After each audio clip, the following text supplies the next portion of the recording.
Friends, welcome back to jobs ఎరీజియన్ YouTube channel. ఇవాళైతే మళ్ళీ మనందరికీ లేటెస్ట్గా ఆంధ్రప్రదేశ్ రాష్ట్ర ప్రభుత్వ వెల్ఫేర్ డిపార్ట్మెంట్ నుంచి అయితే మనకి లేటెస్ట్గా ఉద్యోగాలు అయితే రావడం జరిగింది. ఎలాంటి ఎగ్జామినేషన్ ఉండదు, ఎలాంటి ఎక్స్పీరియన్స్ కూడా మీకు అక్కర్లేదు. అటెండర్ ఉద్యోగాలకైతే వీళ్ళు రిక్రూట్మెంట్ అయితే చేయడం జరుగుతుంది. మీరు 10th క్లాస్ పాస్ అయితే సరిపోతుంది, మీరైతే జాబ్స్కి అప్లై చేసుకోవచ్చు. డైరెక్ట్ సెలక్షన్ అయితే ఉంటుందన్నమాట. ఎవరైనా male and female candidates apply చేసుకోవచ్చు. సో ఎవరైతే ఈ జాబ్స్కి అప్లై చేద్దాం అనుకుంటున్నారో వాళ్ళందరూ తప్పకుండా ఈ వీడియోని అయితే చివరిదాకా చూసి వెంటనే అయితే అప్లై చేసుకోండి. అండ్ మీరు కనుక మన ఛానల్ని ఫస్ట్ టైం చూస్తున్నట్లయితే ఖచ్చితంగా సబ్స్క్రైబ్ చేసుకోండి, ఎందుకంటే ఇలాంటి డైలీ జాబ్ అప్డేట్స్ అనేవి మన ఛానల్లో అయితే రావడం జరుగుతాయి. అండ్ మన టెలిగ్రామ్ గ్రూప్లో కూడా అయితే జాయిన్ అవ్వండి for more job updates. So దాని యొక్క లింక్ అనేది వీడియో డిస్క్రిప్షన్ కామెంట్ బాక్స్లో అయితే ఉండడం జరుగుతుంది. మీరు వెంటనే వెళ్ళి జాయిన్ అవ్వండి. So let's get in to the video.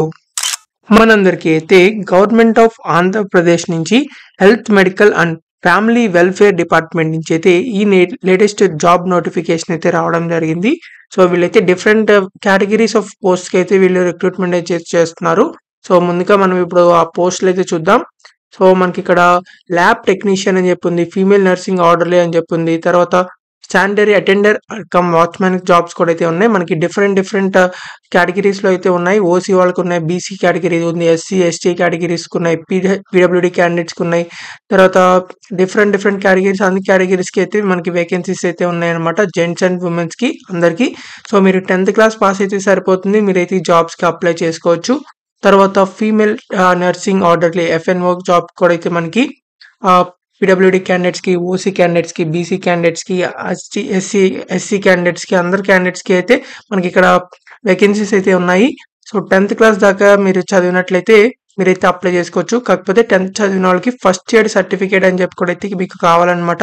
So ఎవరైతే 10th చదివి ఫస్ట్ ఎయిడ్ సర్టిఫికేట్ ఉందో సో వాళ్ళైతే ఈ జాబ్స్కి అప్లై చేసుకోవచ్చు. సో ల్యాబ్ టెక్నీషియన్ గ్రేడ్ 2కి సంబంధించి కూడా ఇంటర్మీడియట్ ఆర్ డిప్లొమా చదివిన తర్వాత మనకి bachelors degree or masters degree in medical lab technology. So medical lab టెక్నాలజీలో మీరు ఎలాంటి డిగ్రీ చేసినా లేకపోతే మాస్టర్ డిగ్రీ చేసినా ఈ ల్యాబ్ టెక్నీషియన్ అనే ఉద్యోగాలకి అయితే అప్లై చేసుకోవచ్చు అనమాట. ఒకవేళ డిగ్రీ చేయకపోతే మీరు 10th క్లాస్ ఓన్లీ పాస్ అయినట్లయితే మీరు ఈ జాబ్స్కి అప్లై చేసుకోవచ్చు, అటెండర్ జాబ్స్కి. సో తప్పకుండా అప్లై చేసుకోండి. మనకి అప్లికేషన్ వచ్చేసరికి 31st డిసెంబర్ 2024 నుంచి మనకి నోటిఫికేషన్ అయితే రిలీజ్ చేశారనమాట. రిసిప్ట్ ఆఫ్ అప్లికేషన్స్ అయితే మనకి 6th జనవరి నుంచి అయితే మనకి వీళ్ళు రిసీవ్ అయితే చేసుకుంటున్నారు. సో 20 జనవరి లోపల అయితే మీరు వీటికి అప్లై చేసుకోవాల్సి ఉంటుంది. సో మెరిట్ లిస్ట్ ప్రకారం మిమ్మల్ని అయితే రిక్రూట్మెంట్ చేస్తారు. ఫైనల్ మెరిట్ లిస్ట్ అనేది 5th ఫిబ్రవరి లోపల అయితే మీకు వచ్చేస్తుంది అనమాట. సో అపాయింట్మెంట్ ఆర్డర్స్ కూడా అయితే మీకు 15th ఫిబ్రవరిలో కల్లా మీకు ఇచ్చేయడం జరుగుతుంది. ఇక్కడ మనకి ఫస్ట్ ఇన్స్ట్రక్షన్స్ అయితే చూద్దాం. మనకి రిజర్వేషన్స్ కూడా అయితే మనకి జాబ్స్కి అయితే అవైలబుల్ అయితే ఉన్నాయి. ఇక్కడ for SC ST BC and EWS క్యాండిడేట్స్కి 5 years ఏజ్ రిలాక్సేషన్స్ కూడా అయితే మీకు ఇచ్చారు. So ex service men extra 3 years age relaxation అయితే ఇచ్చారు. పీడబ్ల్యూడీ క్యాండిడేట్స్ కూడా 10 years ఏజ్ రిలాక్సేషన్ ఇచ్చారు. సో ఇక్కడ మనకి అప్లికేషన్ ఫీజు చూసినట్లయితే మనకి ఓసీ బీసీ క్యాండిడేట్స్కి అయితే 500 రూపీస్ అయితే అప్లికేషన్ ఫీజు పే చేయాలి. ఎస్సీ ఎస్టీ పీడబ్ల్యూడీ క్యాండిడేట్స్కి అయితే 200 రూపీస్ అప్లికేషన్ ఫీజు అయితే పే చేయాల్సి ఉంటుంది. సో ఈ అప్లికేషన్ ఫీజు కూడా మీరు ఆన్లైన్లో పే చేయక్కర్లేదు, డిమాండ్ డ్రాఫ్ట్ అయితే తీయాల్సి ఉంటుంది డీడీ అయితే. సో మీకు దగ్గరలో ఉన్న బ్యాంక్కి వెళ్ళి డిమాండ్ డ్రాఫ్ట్ అయితే తీయాల్సి ఉంటుంది. సో ఇక్కడ మనకి వీళ్ళకి సంబంధించిన డిమాండ్ డ్రాఫ్ట్ తీసుకోవాల్సింది మనకి district medical health and officer పేరు మీద అయితే మీరు తీయాల్సి ఉంటుంది. The favour of district medical and health officer మీద అయితే మీరు తీయాల్సి ఉంటుంది డీడీ అనేది.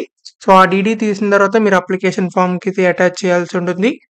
సో ఎవరైతే అప్లై చేయాలనుకుంటున్నారో వాళ్ళందరూ వీటికి సంబంధించి అప్లికేషన్ ఫామ్ కూడా అయితే మనకి ప్రొవైడ్ చేయడం జరిగింది వీళ్ళు. సో అప్లికేషన్ ఫామ్ లింక్ కూడా అయితే మన వీడియో డిస్క్రిప్షన్ కామెంట్ బాక్స్లో అయితే ఉంటుంది. మీరు అది క్లిక్ చేసినట్లయితే అప్లికేషన్ ఫామ్ కూడా అయితే ఓపెన్ అవ్వడం జరుగుతుంది. వీళ్ళకైతే మీకు అప్లికేషన్ ఫామ్ అయితే మనకి వీళ్ళు ప్రొవైడ్ చేశారు అఫీషియల్ వెబ్సైట్లోనే. డిస్ట్రిక్ట్ మెడికల్ అండ్ హెల్త్ ఆఫీసర్కి సంబంధించి రిక్రూట్మెంట్ 2024కి సంబంధించి ఇదైతే అప్లికేషన్ ఫామ్ అనమాట. సో మీరైతే ఈ రెండింటిని జిరాక్స్ తీసుకుని ఫిల్అప్ చేయాల్సి ఉంటుంది. ఇక్కడ application for the post of ఈ బ్లాంక్లో అయితే మీరు ఏ పోస్ట్కి అప్లై చేస్తున్నారో అది రాసి అప్లికేషన్ నెంబర్ ఇది వదిలేయడమే, అది ఆఫీస్ వాళ్ళు చూసుకుంటారు. తర్వాత మీ name, father name, gender, religion, date of birth, social status, relaxation ఏదైనా ఉందా అవన్నీ కూడా అయితే మీరు ఫిల్అప్ చేయాల్సి ఉంది. సో మీ ఎడ్యుకేషనల్ డీటెయిల్స్, తర్వాత ఎక్స్పీరియన్స్ ఏదైనా ఉన్నట్లయితే అది రాయండి, లేకపోతే నాట్ అప్లికబుల్ అని పెట్టేయండి. తర్వాత address of communication me address అంతా రాయండి. తర్వాత ఈమెయిల్ అడ్రస్, ఫోన్ నంబర్ అవి కూడా ప్రొవైడ్ చేసి మీకైతే సిగ్నేచర్ చేయండి. తర్వాత వెరిఫికేషన్ చెక్ లిస్ట్ ఇది కూడా అయితే మీరు జిరాక్స్ తీసుకోవాల్సి ఉంటుంది. తర్వాత మీ నేమ్, తర్వాత ఏ పోస్ట్‌కి అప్లై చేశారో అది రాసి మీరు ఏమేమి కాపీస్ మీరు అప్‌లోడ్ అంటే అప్లికేషన్ ఫార్మ్‌కి మీరు అటాచ్ చేశారు. ఎస్ఎస్‌సి మార్క్ లిస్టా లేకపోతే ఇంటర్మీడియేట్ కూడా అటెండ్ చేశారా? అవి కూడా అయితే ఇవ్వడం జరిగింది. సో, మీరు ఏదైతే సర్టిఫికేట్స్ అనేవి అప్లికేషన్‌కి అటాచ్ చేశారో వాటిలో అయితే యెస్ మీద క్లిక్ చేయండి. చేయని వాటిలో అయితే నో టిక్ చేయండి. సో, ఈ 2 కూడా అయితే మీరు పోస్ట్ అయితే చేయాల్సి ఉంటుంది. ఇక్కడ సిగ్నేచర్ టు ద క్యాండిడేట్ కూడా అయితే మీరు ఆహ్, చేయండి. సో, ఎవరైతే అప్లై చేయాలనుకుంటున్నారో వాళ్ళందరూ ఈ అప్లికేషన్ ఫార్మ్‌ని మొత్తం ఫిలప్ చేసేసిన తర్వాత దీంతో పాటు మీ డిమాండ్ డ్రాఫ్ట్ కూడా అయితే అప్లికేషన్ ఫీజ్ ఉంటుంది గదా! సో, అది కూడా అటాచ్ చేసేసి ఆహ్, మీ సర్టిఫికేట్స్ యొక్క జిరాక్సెస్ కూడా అయితే అటాచ్ చేసేసి మీరైతే ఇక్కడ మనకి వీటికి సంబంధించి recruitment of health, medical and family welfare డిపార్ట్‌మెంట్‌కైతే మీరు వెళ్ళాల్సుంటుంది. రెస్ట్‌వల్ ఈస్ట్ గోదావరి డిస్ట్రిక్ట్ నుంచి అయితే మనకి రావడం జరిగింది. సో, ఎవరైతే అప్లై చేయాలనుకుంటున్నారో వాళ్ళందరూ ఈస్ట్ గోదావరి డిస్ట్రిక్ట్ దగ్గర అయితే మనకి రెస్ట్‌వల్ ఈస్ట్ గోదావరి డిస్ట్రిక్ట్ నుంచి ఇది మనకి రావడం జరిగింది కాబట్టి అక్కడికైతే మీరు పోస్ట్ చేయాల్సుంటుంది. సో, ఎవరైతే అప్లై చేయాలనుకుంటున్నారో వాళ్ళందరూ అప్లై చేసుకోవచ్చు. వర్కింగ్ డేస్‌లో మాత్రమే మీరికైతే రిప్లై అయితే ఇవ్వడం జరుగుతుంది. సో, 6థ్ జనవరి నుంచి 20 జనవరి లోపలైతే మీరు అప్లై చేసుకోవచ్చు. ఇక్కడ మనకి 11థ్ జనవరి నుంచి 15థ్ వరకు అయితే హాలిడేస్ అయితే ఉంది. సో, హాలిడేస్‌లో అయితే వీళ్ళు రిసిప్ట్ తీసుకోరనమాట అప్లికేషన్ అనేది. సో, ఈ డేట్స్‌లో అయితే మీరు వెళ్ళాల్సి ఉంటుంది. సో, ఎవరైతే అప్లై చేయాలనుకుంటున్నారో వాళ్ళందరూ తప్పకుండా మీరు అప్లై చేసుకోవచ్చు ఇలా. సో, ఎవరికైతే ఇమ్మీడియేట్‌గా జాబ్ కావాలనుకుంటున్నారో వాళ్ళైతే అప్లై చేసుకోవచ్చు. ఇవి మనకి కాంట్రాక్ట్ జాబ్స్ అనమాట ఇవి. పర్మనెంట్ జాబ్స్ అయితే కాదు. సో, ఎవరైతే ఇమ్మీడియేట్‌గా జాబ్ కావాలనుకున్న వాళ్ళకి చాలా మంచి అవకాశం అని చెప్పాలి. మీకు ఇంకేదైనా డౌట్స్ ఉన్నా సరే కామెంట్ బాక్స్‌లో అడగండి. ఖచ్చితంగా రిప్లై అయితే ఇవ్వడం జరుగుతుంది. అప్లికేషన్ ఫార్మ్‌కి సంబంధించి లింక్స్ అన్నీ కూడా అయితే మన వీడియో డిస్క్రిప్షన్ కామెంట్ బాక్స్‌లో ఉంటుంది. మీరు అక్కడి నుంచి వెళ్లి డౌన్‌లోడ్ చేసుకోవచ్చు. సో, మీకు ఇంకా ఎలాంటి జాబ్స్ కావాలో అది కూడా కామెంట్ చేయండి. ఎక్కడి నుంచి చూస్తున్నారో కామెంట్ చేయండి.